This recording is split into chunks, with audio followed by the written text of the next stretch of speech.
Assalamualaikum warahmatullahi wabarakatuh. Perkenalkan, nama saya Firza Izati Alawiyah. Saya mahasiswa Universitas Bangka Belitung, semester 2, jurusan Ilmu Hukum. Nah, di sini saya akan menjelaskan sedikit tentang hukum internasional dengan bahasan pokoknya, yaitu diligiran individu dan perusahaan transnasional. Nah, nih di dalam hukum internasional, istilah deligiran memiliki makna yang sangat penting dalam konteks konflik bersenjata. Nah, deligiran berujuk pada suatu kelompok atau pihak yang terlibat dalam konflik bersenjata dan diakui memiliki status tertentu dalam hukum internasional. Sehingga mereka itu kayak tidak lagi dipandang kayak sebagai sekedar pemberontakan biasa dalam hukum nasional. Nah, melainkan sebagai entitas yang memiliki kapasitas hukum terbatas di tingkat nasional. Untuk dapat dikategorikan sebagai deligiran, suatu kelompok itu harus memiliki sejumlah syarat yang cukup ketat.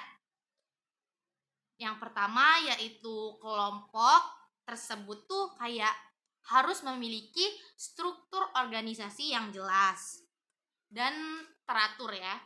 Nah, sehingga mampu menunjukkan adanya kepemimpinan yang efektif. Lalu yang kedua, kelompok tersebut harus menguasai wilayah tertentu secara nyata dan berkelanjutan. Kayak bukan cuman sekedar sporadis yang ketiganya itu kelompoknya tersebut itu harus mampu menjalankan fungsi pemerintahan terhadap wilayah yang sudah mereka kuasai. Nah, termaksud dalam menjaga ketertiban, administrasi. Nah, lalu untuk yang keempatnya adalah yang gak kalah pentingnya dari yang sebelum-sebelumnya itu adanya pengakuan dari negara lain, baik itu secara eksplisit maupun implisit, yang menunjukkan bahwa kelompok tersebut itu dipandang sebagai pihak yang relevan dalam hubungan internasional. Nah, sekarang buat status diligiran ini ya. Status diligiran ini membawa konsekuensi hukum yang signifikan. Nah, dengan adanya pengakuan tersebut, kelompok diligiran dapat memiliki hak dan kewajiban dalam hukum perang internasional. Seperti kayak kewajiban untuk mematuhi konvensi, kayak konvensi Jenewa dan kayak warga sipil. Terus selain itu tuh mereka juga dapat menjalankan hubungan terbatas dengan negara lain. Dia tuh kayak punya hubungan tapi ya terbatas. Nah, kayak misalnya tuh dalam bentuk perundingan atau kayak perjanjian tertentu tuh yang berkaitan dengan konflik. Terus dengan kayak kalau dengan kata lainnya tuh status diligiran ini merupakan jembatan antara status pemberontakan domestik dengan subjek. Hukum internasional tuh lebih formal. Terus jika kita mengaitkan konsep ini dengan organisasi Organisasi Papua Merdeka atau OPM, maka muncul pertanyaan, apakah OPM ini dapat dikategorikan sebagai diligiran? Nah, secara faktual dan hukum, OPM belum memenuhi syarat-syarat tersebut ya. Nah, OPM ini memang memiliki struktur organisasi tertentu, tapi penguasaan wilayahnya kayak masih belum stabil dan tidak bersifat efektif secara terus-menerus. Selain itu, OPM juga belum mampu menjalankan fungsi pemerintahan secara utuh atas wilayah tertentu. Dan yang paling penting, tidak terdapat pengakuan resmi dari negara lain terhadap OPM sebagai pihak diligiran. Nah, oleh karena itu, dalam Pasifik Hukum Internasional. OPM ini kayak lebih tepatnya tuh sebagai kelompok separatis atau pemberontak dalam kerangka hukum nasional Indonesia. Nah, hal ini tuh menunjukkan bahwa tidak semua kelompok yang terlibat dalam konflik bersenjata itu otomatis kayak memperoleh status deligeran karena terdapat standar hukum internasional yang harus dipatuhi. Nah, beranjak dari pembahasan kedua, kita memasuki konsep yang mengalami perkembangan signifikan dalam hukum internasional, yaitu individu. Nah, individu ini sebagai subjek hukum internasional. Nah, pada awal masa perkembangan hukum internasional, hanya negara nih yang dianggap sebagai subjek hukum internasional. Hal ini tuh sejalan dengan pandangan klasik bahwa hubungan internasional adalah hubungan antar negara.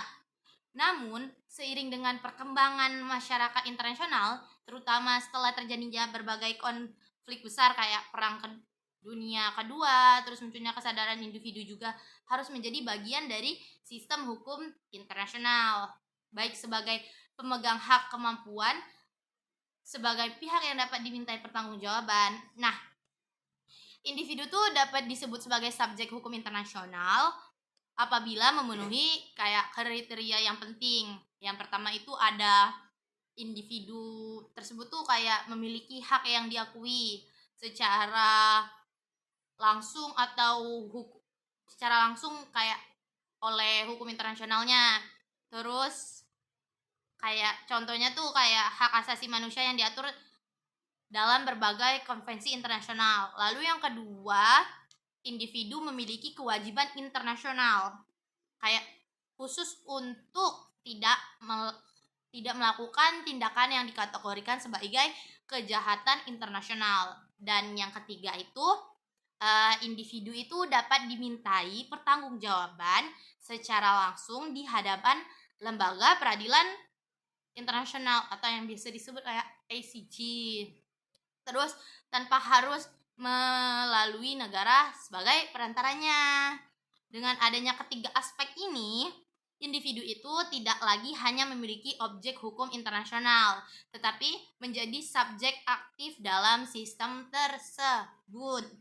Nah, perkembangan ini tuh terlihat jelas dalam pembentukan sebagai pengadilan internasional, seperti Mahkamah Pidana Internasional atau Criminal Court atau ICC yang memiliki yurisdiksi untuk mengadili individu atas kejahatan internasional serius seperti kayak genosida, terus kejahatan perang, habis itu kejahatan terhadap kemanusiaan.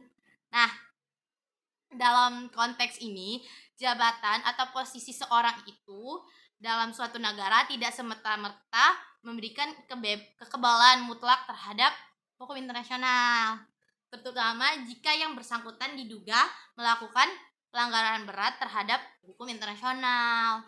Nah, kayak contoh konkretnya tuh yang sering dibahas dalam konteks ini adalah Rodrigo Duterte. Nah, Duterte menjadi perhatian internasional karena kebijakan perang terhadap narkoba yang dilaksanakan selama masa jabatannya, yang dilaporkannya itu menyebabkan ribuan kematian di luar proses hukum. Nah, dalam perspektif hukum internasional, tindakan tersebut dapat dikaji sebagai dugaan pelanggaran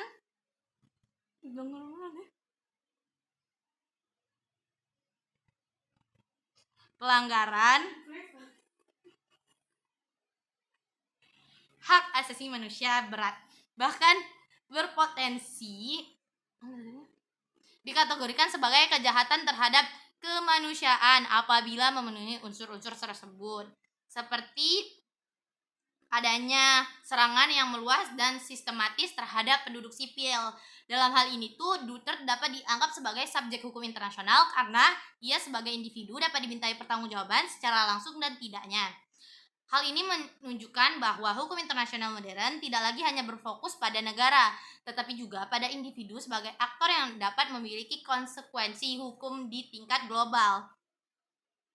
Dengan demikian, status sebagai kepala negara atau pejabat tinggi tidak menjamin kekebalan absolut bagi pertanggungjawaban internasional, terutama dalam kasus pelanggaran berat. Nah, lebih lanjutnya, penting untuk dipahami bahwa pengakuan individu sebagai subjek hukum internasional tidak berarti bahwa kedudukannya setara dengan negara. Negara tetap merupakan subjek utama dalam kapasitas penuh, seperti kemampuan untuk membuat perjanjian internasional, menjalani hubungan diplomatik, dan memiliki kedaulatan. Sebaliknya, individu hanya memiliki kapasitas terbatas yang diberikan oleh hukum internasional, terutama dalam konteks hak asasi manusia dan pertanggungjawaban pidana internasional. Dengan kata lain, individu adalah subjek hukum internasional yang berfungsi fungsional, yaitu diakui sejauh diperlukan untuk mencapai tujuan tertentu dalam sistem hukum internasional. Nah, sebagai penegasan akhir dapat disimpulkan bahwa konsep diligeran dan individu sebagai subjek hukum internasional menentukan bagaimana hukum internasional terus berkembang mengikuti dinamika global. Tidak semua kelompok bersenjata dapat diakui sebagai diligeran karena harus memenuhi syarat-syarat ketat, dan dalam kasus OPM, syarat tersebut belum terpenuhi. Di sisi lain, individu memiliki peran yang semakin penting dalam hukum internasional, baik sebagai penegak hukum maupun sebagai pihak yang dapat dimintai pertanggungjawaban. Contoh seperti Rodrigo Duterte yang memiliki berbagai memperlihatkan bagaimana individu bahkan yang memiliki kekuasaan besar dalam suatu negara tetap dapat menjalani subjek hukum internasional, apalagi tindakannya melanggar norma-norma fundamental yang diakui secara global. Dengan memenuhi konsep-konsep ini, kita dapat melihat bahwa hukum internasional bukan sistem yang statis, melainkan terus berkembang untuk menjawab tantangan dan kebutuhan masyarakat internasional. Sekian Gaping dari saya. Terima kasih atas waktunya jika kalian menonton. Baik, terima kasih. Bye-bye.